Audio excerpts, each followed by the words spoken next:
Before we begin, I want to share a little context for this conversation. This episode is a bit different. Jewelry educator and tool expert Melissa Muir kindly offered to step into the interviewer's seat and ask questions that she was already struggling with in her own work. As we talked, it became clear that these weren't just her questions. They're ones I hear from jewelers again and again. Questions about focus, direction, and how to shape your work in a way that fits the life that you're in now. We decided to share this conversation here on the podcast because it reflects a moment that many makers find themselves in. A pause, a crossroads, and an opportunity to zoom out so you can zoom in and look more honestly at what's next. Let's dive in. Hey, Courtney. I am so glad to meet with you today. So thank you for agreeing to record this. I know that we've got several mutual friends that have gone through your course, and so I've talked to them. So I know a little bit about your program, but I've got some questions for you as well. To give you an idea, I know that everybody thinks that I am so on top of things and just have it all. And it's a really good smoke and mirrors game in that aspect, I feel. Because there are so many different things that I want to be doing. And being a mom with kids still at home in school, you have to be very careful of your time and protect your time. And then with all the travel that I do, because I know that everybody's seen me here and there and everywhere, I'm very protective of where I give my time. But one of the things that I've really been thinking about lately, as my kids are growing up, and soon I will have none of them in the house. It's only a couple more years. And so I've been thinking, okay, then it's time to get ready for the rest of my life, right? Because that little phase will be done and it's time for the next phase. And I'm a mad mess. And I don't want to own that. Yeah. But my story of when I got started in jewelry, it was just a thing that I was doing as an creative outlet. Yeah. Right. And it grew into what it is. And that was never my intention. It happened. And because it grew like that, and because that was never my intention, I never really treated it as a business with a clear direction. And Right. so now what I'm really hoping to do is to have some more clear direction and start to guide this business so that I can treat it as a business, not just as, hey, whatever comes will come and I'll just say yes or no, or we'll do it or we won't do it. Right. Then it can be a little bit more focused, a little more successful with the things that I'm trying to do. So with that knowledge, how would your program fit with me? How can that help me? So, great questions. And then you're at such a crossroads, and I totally relate to this because I think our kids are similar ages, right? Yes, very similar ages. Yes. And it becomes more and more important to zoom out and to look at our lives and to say, okay, what are we doing? Are we doing the same things that we were 20 years ago, 10 years ago, even 2 years ago? A lot of my students are coming from the same place, right? My question to myself was, can we build a course that is, or a framework that will walk people through, no matter what age, what stage they're at, walk through discovering what this looks like, right? How do we get from what we think is working to what's actually working? And how do we do that in a way that's in flow with our lives now and create a rhythm that's sustainable, that's fun, that's joyful, that's not draining us? And one of the things that you did those little master classes, and I was fortunate to help you out with that as well. And Yes, that has thank been you. really helpful for me to look at what systems do I have, which I don't have You systems. have more than you realize, I Melissa. do. I Yeah. have my post-it note system. I absolutely loved the different concepts that you brought up in there and pointed out because you Good. covered like 5 different points. So brief. And it was just like, duh. I found that helpful. And so that's really what got me thinking, okay, if that one little 40-minute thing is like that. What is the rest of the course going to be like? Yes, because the fact is we don't take time when we are in our businesses wherever we're at or trying to build something, there's so much happening all the time and coming at us, right? There's all these things that we have to keep up with. And what we don't do, what most artists don't do, is zoom out and take a pause and say, okay, let me just look at what is it that I really want? Why am I even doing this still? I've been at that crossroads where it's, wait, do I want to shift gears into a different industry? What do I want now? And so I've been through this. So what I did is like took that framework that I went through to discover what I'm doing and what does that look like now?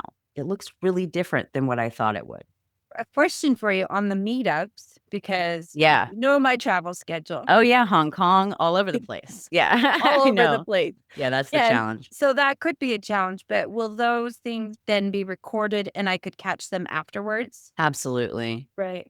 That's another part of it too. Yeah. Because the program's pretty flexible. Like, how long would I have access? You have access for a lifetime. There's no fitting yourself into a box here. This is about your rhythm, finding your rhythm now and creating the life and the business that you want instead of Right. what you think it should look like or what people may be telling you that it should look like, or God forbid, social media, falling down that rabbit hole where it's, Melissa's doing this, I should be doing. No, Courtney, do you. Put your blinders on and do you. And so getting those pieces to all fit together over time is the goal.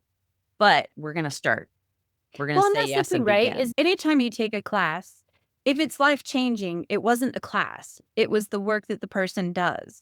So if it's going to be life changing, it's because I put the work into it. And I do recognize that. Right. But I definitely am at a point now where I need somebody else's help to navigate or say, hey, have you thought about this? Or have you thought about that? And that's what I was hoping, like I said, that maybe this course would do for me. Yeah. And it's not even that. Like I could sit there and tell you all day, Melissa, hey, here's what I think you should do. Right. But are you going to do it if I tell you? And it may not We're fit with what my goals are. My mission in this course and any coaching client I work with is let's figure out how you can design this, right? And having a framework for that really helps. Having not only just the weekly meetups and the things to show up for it, but having it step by step. How do we discover what that is? Right. Why that is, why we're doing what we're doing, and then putting it into action. So I could tell you all day, like, hey, Melissa, here's what I see would work really well for you. But until you adopt it yourself and you design it yourself, you're probably not going to implement it. We're strong-minded women, right? We have to decide it for ourselves, Right. or it's not going to take form. So defining the vision is the first week, right? And then we integrate that throughout the 6 weeks as we get into more, okay, now that we know, what lane am I in, right? What kind of jewelry do I want to make? Do I Right. even want this to be a full-time business? I've had women come out of it and say, you know what? I'm retired. What am I thinking? Like, why am I taking this so seriously? Maybe this is something lighter than that. Maybe this is more about just learning and creating right now. And that's fine. I'm never going to tell you, hey, you're doing it wrong. You get to decide where you want to take this and what is it for? Who is it for? How to find those people that it is for. That's actually very helpful because, like I said, for what I want to do, I'm really looking for some direction of, like you said, do I want this to be a full-time business? Clarity. Yes, I do. Yeah. But what does my business look like? Because I am involved in so much, right? Everybody always is, I think they're a little jealous because my studio is awesome, which it really is. You do have a kick-ass So studio. why? Why do I have a kick-ass studio? Because I'm a tool expert, right? I'm not an influencer. I'm a tool expert, and I help everybody learn the tools. And in order for me to help you learn the tools, I have to have the tools. And so there comes all of these different feelings that come with that, like sometimes a little guilt, sometimes a little, oh, what am I doing? There's definitely imposter syndrome and all of the things that go with that, right? I want to continue to teach. I also want to continue to make jewelry. I also want to do this and this and this and this. The Is that I layering. need to help. I need some focus. Help me identify the different areas so then I can dive in for the focus part of it, which is what I think I need. And That's the One of goal. these lovely neurodivergent people with ADHD. There's lots of squirrels. And so I need some help caging the squirrels a little bit. I don't Yes. mind exercising them, but I need to cage them a little bit. So, Yeah. and just be like, okay, now it's your turn. And now it's your turn. Yeah. But it sounds like maybe it would be able to help me identify each of the squirrels, put them in their cages, and figure out their exercise schedule.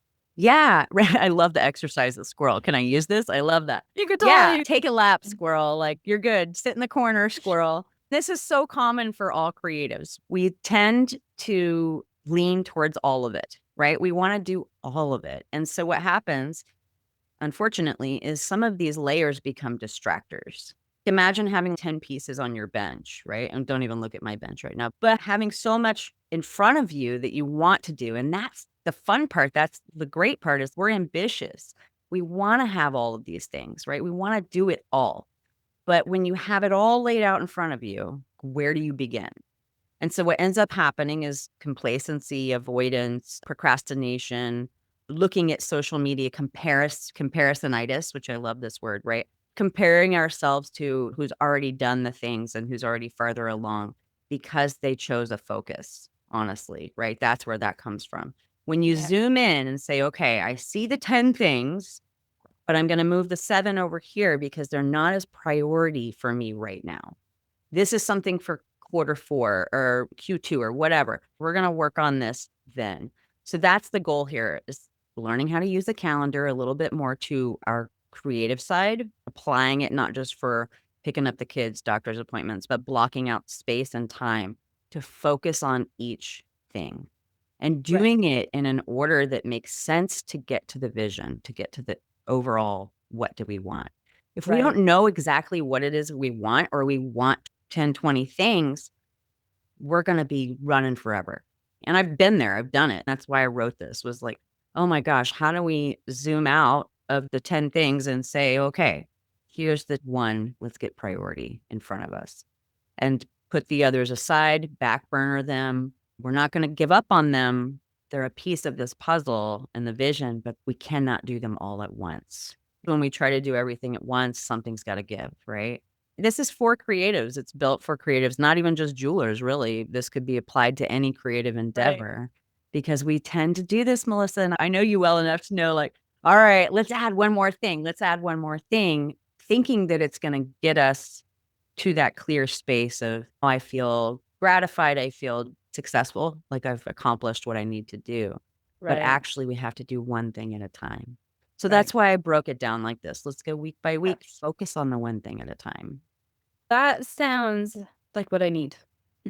We need clarity. And sometimes, honestly, we all need a little help, somebody to help us zoom out and slow down and reshuffle, reprioritize. Right. And the truth is, this changes at every stage and every age, because it's women from every age and every stage. I've had students call and say, but I'm only a year in. I don't feel ready. I'm not there. Oh, man, that would be lovely to be only a year in. And when you're building a business, there's a lot to think about.